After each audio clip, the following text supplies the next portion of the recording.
Ritrovati ragazzi in questo nuovo video. Oggi andiamo a vedere i Sirui 56 mm dopo un anno di utilizzo e soprattutto andiamo a vedere se ci sono differenze con i Sirui sempre 56 mm, sempre 1.2, ma la versione ufficiale, cosa che io praticamente non avevo quando ti ho fatto la recensione.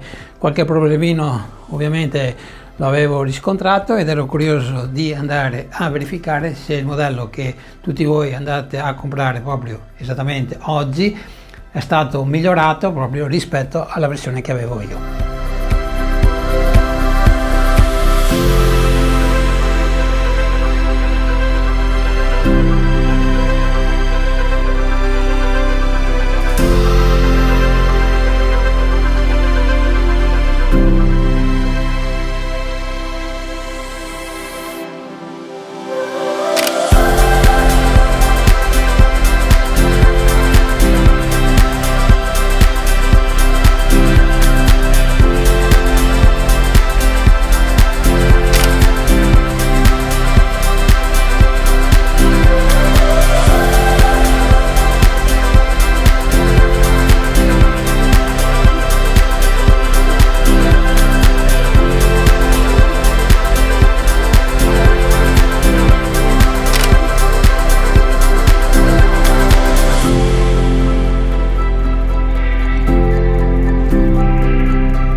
E quindi ragazzi, è cambiato qualcosa rispetto al modello che andrei a acquistare proprio esattamente tu nel 2025 rispetto al modello pre-produzione che ho provato io. Anche tutte queste foto praticamente ho utilizzato sempre questo, in questo caso in colore bianco, ma c'è anche il colore grigio argento e il classico nero, ok? Allora, è migliorato qualcosa? Certamente sì, adesso te lo vado a spiegare. Innanzitutto qui trovi la playlist dove trovi tutti i video dedicati alla serie Sniper di Sirui, quindi se vuoi maggiore informazione vai a recuperare proprio i video. Quando ti ho fatto la recensione di questo 56 SM2333 ti avevo detto che tra tutti questi obiettivi quello che mi aveva deluso di più è esattamente il 56 mm, obiettivo che io vado a utilizzare di più, quello che mi piace utilizzare di più, che praticamente è un 85 mm. Per quanto riguarda l'autofocus, poi era stato migliorato subito dopo con un semplice aggiornamento, a te ti arriverà già con questo aggiornamento, quindi non ti devi preoccupare. Però per quanto riguarda la nitidezza, praticamente mi aveva lasciato l'amaro in bocca e quindi proprio per questo ho voluto provare la versione che vai ad acquistare te per vedere se le cose sono migliorate. E ti dico subito che sì, sono migliorate, ma non sono state stravolte.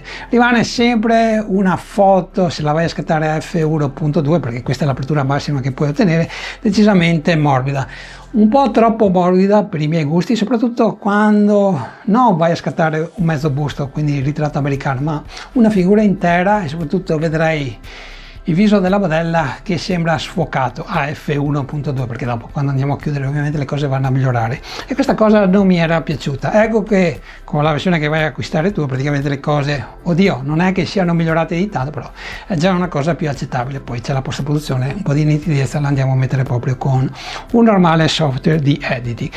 Quindi sotto questo punto di vista va abbastanza bene, però diciamo che tra tutti i 56 mm per quanto riguarda la nitidezza è quello che mi ha deluso di più, ok? Anche provando obiettivi che costano anche leggermente meno di questo, però il vantaggio di questo obiettivo è il bokeh che mi piace molto, è il motivo che mi spinge ancora a utilizzarlo proprio in questo periodo.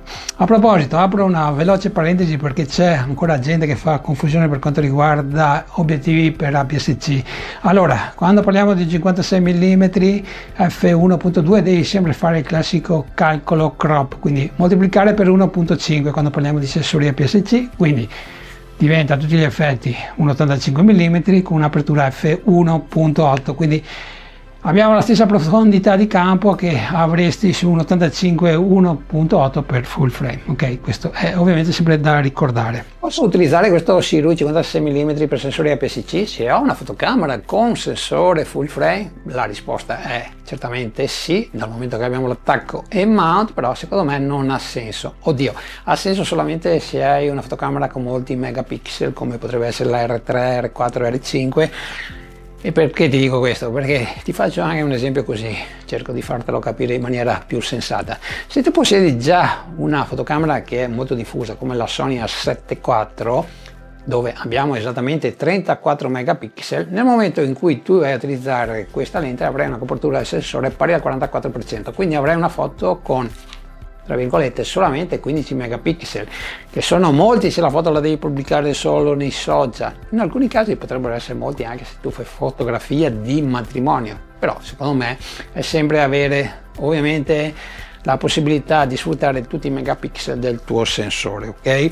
Anche perché calcola sempre un po' di post produzione, e mi spiego meglio, nel senso che se magari è l'orizzonte storto, hai fatto proprio una foto storta, quindi andrai a croppare ancora di più l'immagine, ok? E secondo motivo che ti dico di lasciare stare se hai un sensore full frame questa lente è perché c'è la soluzione economica sempre di Sirui per sensori full frame, cioè l'85 1.4 Aurora che ti ho fatto conoscere esattamente un paio di settimane fa. Quindi vai a vedere la recensione che ti ho proprio rilasciato nel mio canale perché è un obiettivo decisamente molto valido, ok? Prezzo 550 euro, anche in questo caso ti lascio il link in descrizione. Quindi questa serie Sniper io la consiglio solamente a chi ha una fotocamera con sensore APS-C. Ok ragazzi, concludendo, barilotto è molto semplice perché non abbiamo la ghiera per l'apertura e chiusura del diaframma, per me non è una mancanza, hai solamente questa ghiera per la messa a fuoco in manuale se magari ti interessa utilizzare proprio questo sistema.